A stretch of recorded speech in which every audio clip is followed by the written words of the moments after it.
गाली देना है उतनी गाली कागज में लिख लेना। क्या करना? कागज में लिख लेना, और लिखने के बाद जब तुम्हारी गुस्सा शांत हो जाए एक बार उठा के वो कागज को पढ़ लेना। तब तुम्हें पता लग जाएगा कि उस समय इंसान बने थे या हम उस समय शैतान बने थे। ऑटोमेटिक पता चल जाएगा। इसलिए उस कागज में जरूर लिख लेना। ये लड़ाई झगड़ा होने की समस्या नहीं बनेगी। अब नारद जी आए, विचार कर रहे थे, हमने इतना बड़ा इतिहास रच लिया है, अभी तक नारायण का बुलावा नहीं आया, हमारा स्वागत समारोह नहीं हुआ, नारायण ने कोई खबर नहीं पहुंचाई, तो क्या करना चाहिए? अब नारद जी ने सोचा, हम ठहरे ब्रह्मचारी, बाल बच्चे हमारे हैं नहीं यहाँ कि कोई जाके खबर लेके आ जाए, खबर देके आ जाए कि भैया नारद जी को बुलवा लो। नारद जी ने सोचा भगवान हमको नहीं बुलाएंगे। एक दिन लक्ष्मी माता ने कहा प्रभु से, प्रभु चरणों में प्रणाम किया, प्रभु एक बात पूछे, आजकल नारद जी का कहीं ठिकाना नहीं समझ में आ रहा है, कहाँ? कल बताई थी हमने, बताई थी कथा में कि भगवान नारायण के पास लक्ष्मी जी कहाँ बैठी है? मैया जी, भैया जी, बहन जी कहाँ बैठी है? लक्ष्मी कहाँ बैठी है? चरणों में। भगवान नारायण के चरणों में लक्ष्मी जी बैठी हैं, और जिनके घर की लक्ष्मी अपने पति के चरणों के पास बैठती हैं उनके घर में लक्ष्मी का वास होता है। लेकिन आजकल की लक्ष्मी चरणों में नहीं बैठ रही, अगर पति लेता है तो कहाँ बैठ जाती है? अब सब हम मुंह खुजा रहे थे, आप लोग क्या समझ रहे हैं? हम यहाँ थोड़ा आप लोग क्या समझ रहे थे? कोई बात नहीं, अब हमारा हाथ चला जाए ऊपर तो आप लोगों ने यही समझ लिया, यहाँ कोई दिक्कत की बात नहीं। अगर पति लेटा भी है ना तो कहाँ बैठना चाहिए? पैरों के साइड में, कभी तकिया के पास। स्त्री को कभी इस साड़ी के पल्ले से अपने हाथ को नहीं पहुंचना चाहिए, ध्यान रख लेना एक बात। साड़ी के पल्ले से घर की लक्ष्मी को कभी हाथ नहीं पहुंचना चाहिए।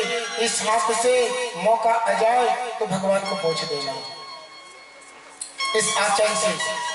और जिनके घर में साड़ी में हाथ पहुंच जाएंगे उनके घर में दरिद्रता रहेगी। क्या रहेगी? दरिद्रता।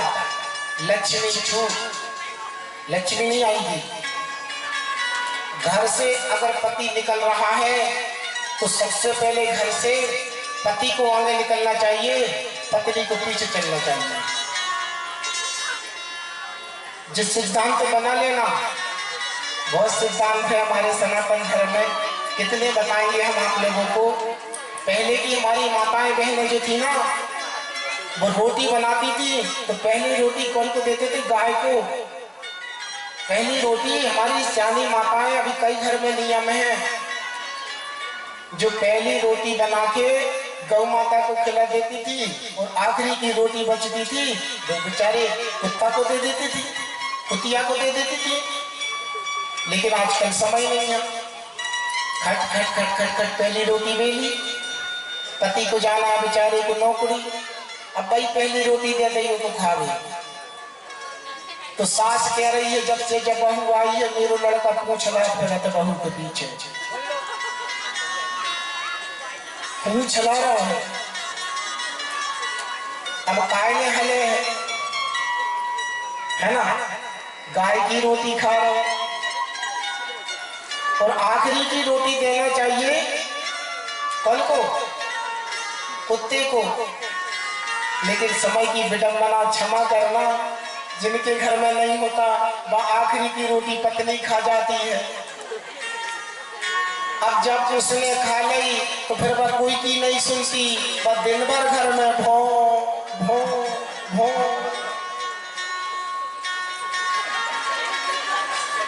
संसार की हमारी विडंबना, क्योंकि हमारे संस्कार भूल गए हम लोग, हमारे संस्कार हमने दांव पे लगा दिए हैं। अरे वो बेचारी बिगर मुंह की गाय है, हम उसको अगर 2 रोटी खिला देंगे तो हमारा क्या जा रहा है? देना चाहिए जो सनातन धर्म में लिखा है। लक्ष्मी जी ने कहा प्रभु आजकल नारद जी का कहीं पता नहीं चल रहा है कहाँ?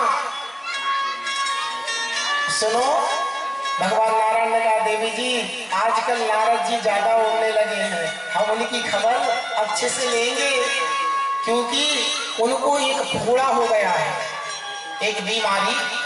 कौन सी बीमारी हो गई प्रभु? हम तुम्हें बाद में बताएंगे। उनने अपने ऊपर एक बीमारी बना ली, अभिमान की बीमारी। इतने नारद जी ने सोचा अभी तक भगवान का बुलावा नहीं आया, चलो अपने ही चलते हैं भगवान की ससुराल क्षीर सागर। एक बार जाए तो भगवान नारायण के पास आज नारद जी जाते हैं, हाथ में बीड़ा ले लेते हैं और जैसे ही चलने लगते हैं एक बार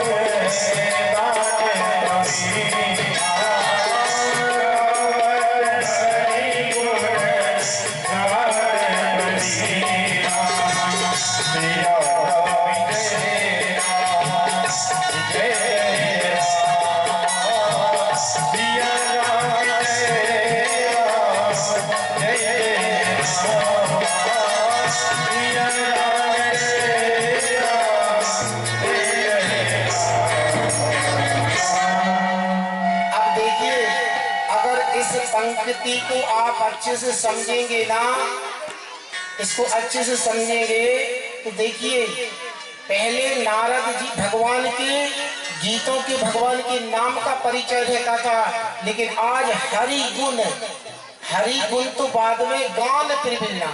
यहाँ क्या श्रेष्ठता दे गई? गान को त्रिबिलना, मतलब गायकी को। नारद जी वो नहीं थे जो पहले थे, अब जो नारद जी है ना वो पहले की नारद जी नहीं रही। इसलिए विशिष्टता काय से जुड़ गई? साज से और सामान से। बहुत से लोग कहते हैं कि संगीत से ही कथा है। काय से? संगीत से ही कथा है। मैं कहता हूं जी गलत है। संगीत से कथा नहीं है, कथा से संगीत है। जब तक भगवान की चर्चा नहीं है, भगवान की कथा नहीं है, तब तक संगीत भी नहीं है। लेकिन लोग बागों ने भ्रम पाल लिया है कि नहीं, संगीत से ही कथा है। भाई संगीत देखो, संगीत वाले भी अगर बैठेंगे तो पहले भगवान का ही स्मरण करेंगे कि नहीं करेंगे? पहले भगवान है, बाद में संगीत है। और जैसे ही महाराज पहुंचे हैं ना, जैसे ही पहुंचे नारद जी तो हर्ष से मिले उठ रमा निकेता। जैसे ही नारद जी को देखा ना तो भगवान अपनी आसन से उठ गए। अब देखिए जैसे ही आसन से उठे ना, अब जैसे ही नारद जी चरणों में भगवान के झुकने लगे ना तो भगवान ने हृदय से लगा लिया। अब नारद जी के मन में और अभिमान आ गया, लगता है इनको पता लग गया है इनकी बराबरी के बन गए। मतलब नारद जी को और अभिमान आ गया, पता लग गया लगता है नारायण को कि हम इनकी बराबरी के बन गए, अभी तुम्हें प्रणाम करने की जरूरत नहीं है। और महाराज जैसे ही नीचे बैठने लगे नारद जी ना, नीचे बैठने लगे तो भगवान ने कहा नहीं नहीं यहाँ नहीं, बैठे आसन ऋषि समेता। कहाँ बैठा लिया? बाजू में बैठा लिया। अच्छा, प्रभु ने एक और विचित्र लीला कही। नारद जी से कहा बहुत दिनन कीन मुनि दाया। आप पहले दर्शन करने के लिए आते थे, अब दया करने के लिए आए हैं। देखो हम लोग कथा सुनने आते हैं ना, कई लोग त्रुटियां निकालते हैं। टेंट अच्छा नहीं लगा, बैठने की व्यवस्था नहीं थी, संगीत वाले गलत दिशा में बैठे थे, है ना। हम लोग त्रुटियां देखने के लिए आते हैं, कथा सुनने के लिए नहीं आते। आज भगवान वही कह रहे कि पहले नारद जी हरि दर्शन करने आते थे, हैं, तो भगवान कह रहे पहले तुम दर्शन करने आते थे, बहुत दिनन कीन मुनि आया, अब तो तुम हमारे ऊपर दया करने आए हो। इसी प्रकार अभिमान हम लोगों को हो जाता है कि हम भगवान के दर्शन करने नहीं आए, वो तो भगवान हम तो दया करिए इसलिए हम आए। पहले दर्शन करने आते थे,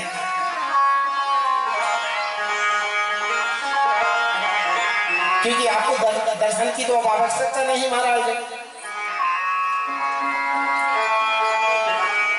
तुरंत अपनी सारी कथा भगवान नारायण को नारद जी बताने लगे।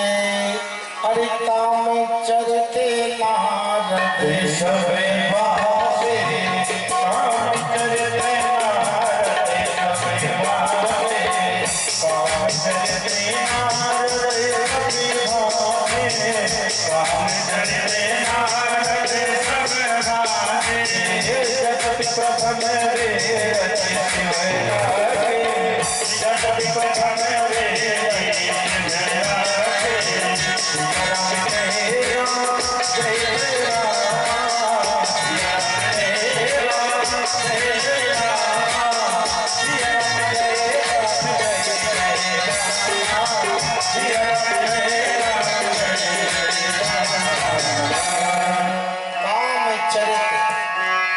भगवान को नारद जी ने क्या सुनाई अपने काम चरित्र की कथा कि प्रभु भगवान कह रहे बहुत दिनन मुनि कीनी आया, तुम बहुत दिन बाद हमारे पास आए, क्या बात कहाँ रहे?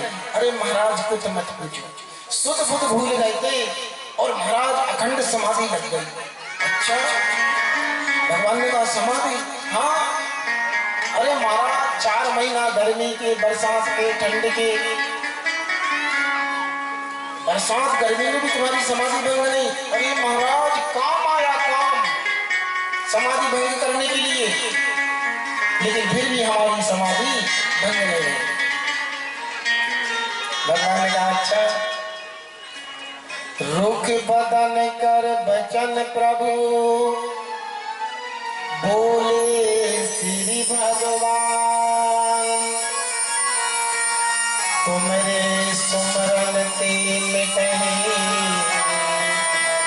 मोह मार मगमान।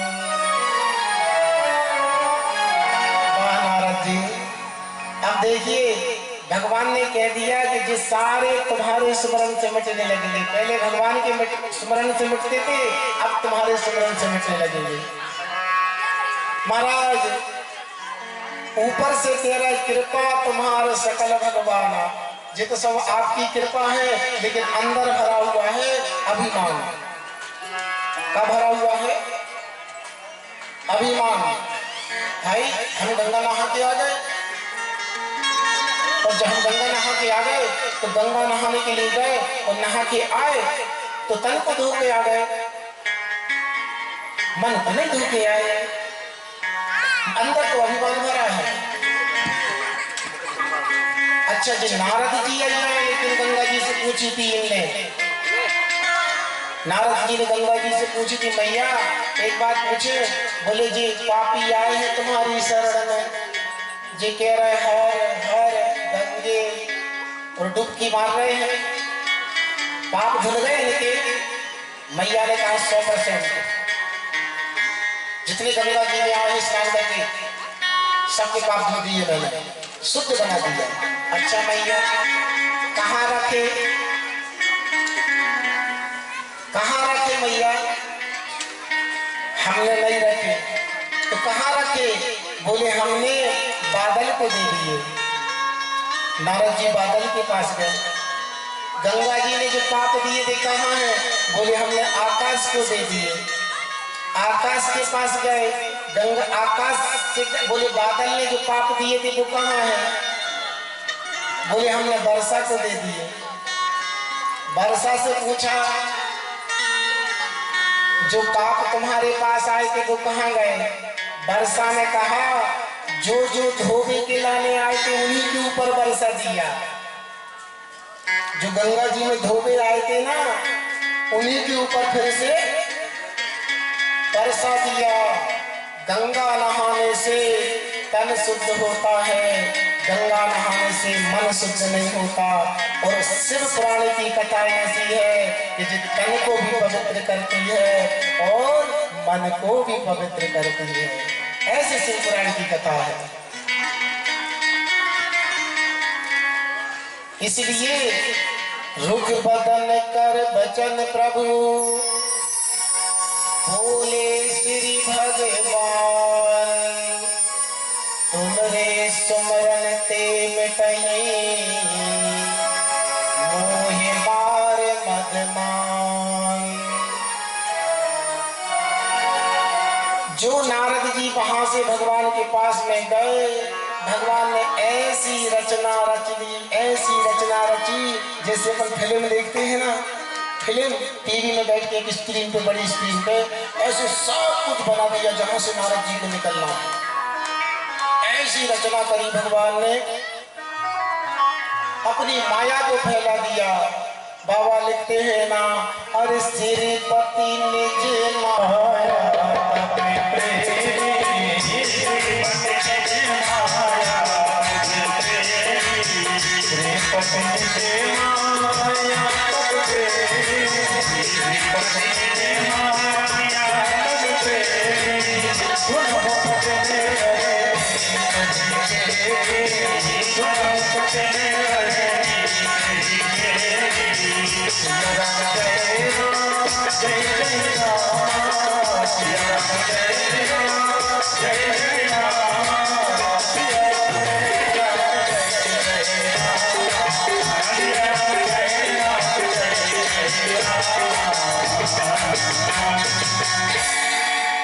भगवान भोलेनाथ के आदेश से भगवान श्री हरि ने ऐसी माया फैलाई कि जहां कुछ नहीं था सब कुछ दिखा दिया।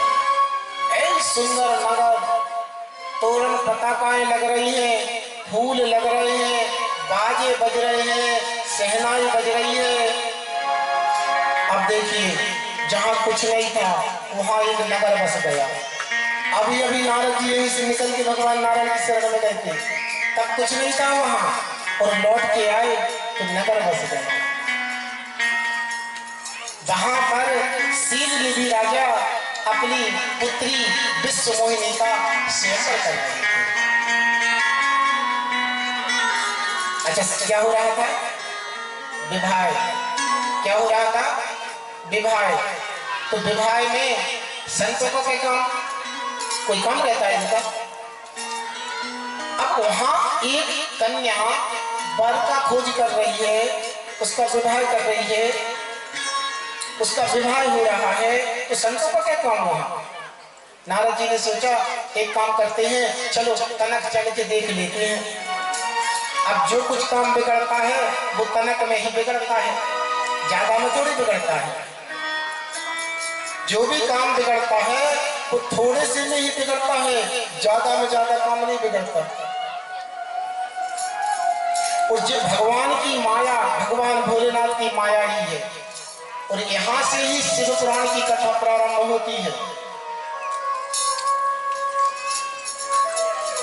आप लोग एक बात बताइए, 16 सोमवार का व्रत करते हैं? कौन कौन करता है? हाथ ऊपर करके बताओ। एक ही जन ने किया है 16 सोमवार का व्रत, और कोई नहीं। अच्छा, भगवान भोलेनाथ का पूजा कौन कौन करता है? आप लोग सभी लोग करते हैं ना? करना चाहिए। आइए दो मिनट भगवान का चिंतन कर लेते हैं, भगवान नाम कीर्तन का बड़े भाव के साथ में। देखो भगवान का जब कीर्तन करते हैं अपन लोग बोलते हैं ना, जिस भजन में राम का नाम ना हो उस भजन को बोलो तो। भैया थोड़ा शोर मत करो, हमारे संगीताचार्य ये गांव के लोगों को पता तो करो बोलत है कि नहीं बोले, गूंगे तो नहीं है, बोलत है। क्या कहते हैं? बोलिए शंकर भगवान की। नहीं, आनंद नहीं आया। आपको सुना पड़ा? क्यों भाई हितेश भाई, आपके पास आवाज आई? नहीं आई। बोलिए शंकर भगवान की। अभी भी आनंद नहीं आया। बोलिए पार्वती मैया की। अब आनंद आया। अब पता चला कि सब भगवान की भजन करने वाले ही बैठे बड़े भाव के साथ में, भक्ति के साथ में, तालियों की सेवा देते हुए भगवान का कीर्तन करेंगे भाव के साथ में।